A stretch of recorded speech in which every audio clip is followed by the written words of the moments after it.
Click করুন অ্যাপের bell আইকনে আর সাবস্ক্রাইব করুন এবিপি আনন্দ। সব সময় থাকুন খবরে। তিনি ছিলেন দলের ক্রাইসিস ম্যানেজার। সবাইকে নিয়ে চলতে পারার প্রণব মুখোপাধ্যায়ের ক্ষমতা ছিল ঈর্ষণীয়। রাজনৈতিক মতাদর্শের প্রশ্নে বিরোধিতা থাকলেও প্রাক্তন প্রধানমন্ত্রী অটল বিহারী বাজপেয়ী থেকে শুরু করে লালকৃষ্ণ আডবাণী সকলের সঙ্গেই তাঁর সম্পর্ক ছিল মধুর।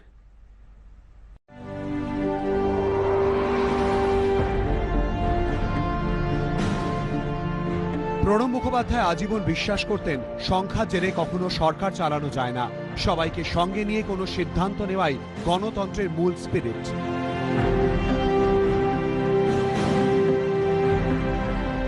এই কারণেই তিনি ছিলেন রাজনীতির অজাতশত্রু। নিজের দল হোক বা রাজনৈতিক প্রতিপক্ষ, প্রত্যেকের কাছে প্রণব মুখোপাধ্যায় ছিলেন সমান সম্মানীয়।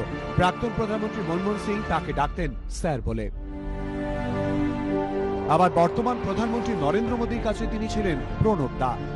কংগ্রেসের কট্টর বিরোধী হলেও বারবার প্রণব মুখোপাধ্যায়ের রাজনৈতিক বোধের প্রশংসা শোনা গিয়েছে নরেন্দ্র মোদীর গলায়।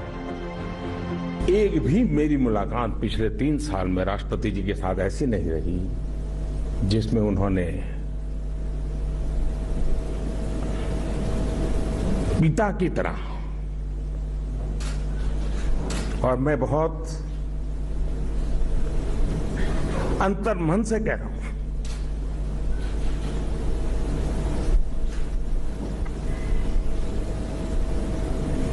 कोई पिता अपने संतान की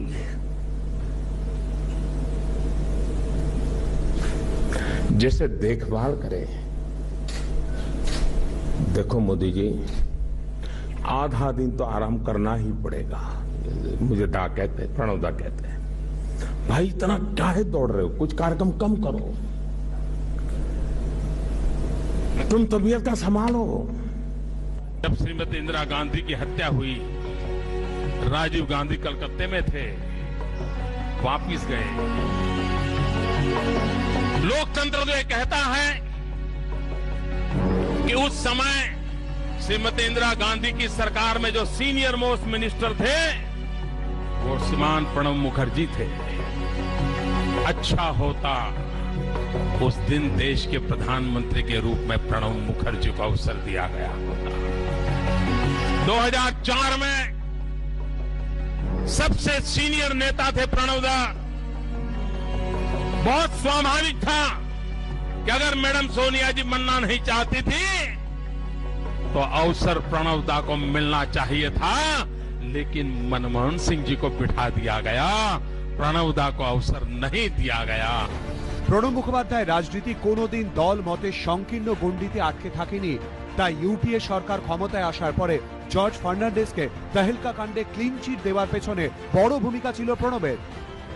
এনডিএ জমানায় তৎকালীন বাণিজ্যমন্ত্রী অরুণ জেটলিকে গ্যাট চুক্তির বিষয়ে সব ধরনের সাহায্য করেছিলেন তিনি। ব্যক্তিগতভাবে তার সঙ্গে সুসম্পর্ক ছিল লালকৃষ্ণ আডবাণীর। প্রণব কন্যা শর্মিষ্ঠার নাচের অনুষ্ঠানে একাধিকবার দেখা গিয়েছে আডবাণীর পরিবারকে।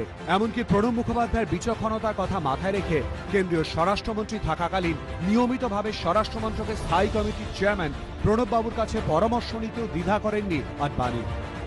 সংসদে দাঁড়িয়ে দীর্ঘদিনের সতীর্থ প্রণব মুখোপাধ্যায়কে প্রশংসায় ভরিয়ে দিয়েছেন তিনি। संसद में मुझसे वरिष्ठ हैं।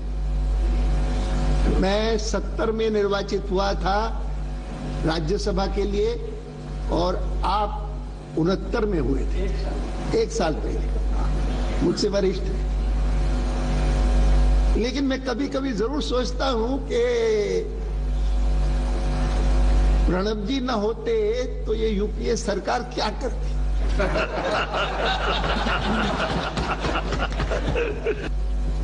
मैं मतभेद भले रखता हूंगा, लेकिन सदैव जब से लेकर के मेरा परिचय हुआ प्रणब दा से राज्यसभा में, तब से लेकर के मैं उनकी योग्यता, उनकी क्षमता, उनकी कोई भी बोझ उठाने की क्षमता जो कंधों में है, उसको देख करके हमेशा उनका प्रशंसक रहा।